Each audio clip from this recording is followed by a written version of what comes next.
हम डॉक्टर हरिगोविंद राय, केंद्रीय प्रवक्ता प्रगतिशील भोजपुरी समाज सबके गोड़ लागतानी।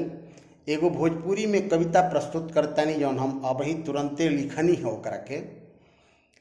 भोजपुरी के बहार बा, भोजपुरी के बहार बा, मनई तैयार बा, जिया बेकरार बा, सभे होशियार बा, मालिक के हाथे पतवार बा, उहे खेवनहार बा।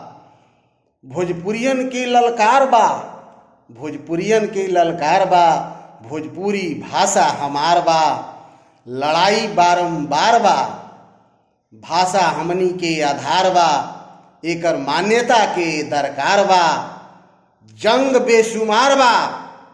जागी जागी भैया बहिनी सभे, इहे हमार गुहार बा, इहे हमार गुहार बा। नमस्कार नमस्कार नमस्कार, बार बार नमस्कार बा। जय हो भोजपुरी।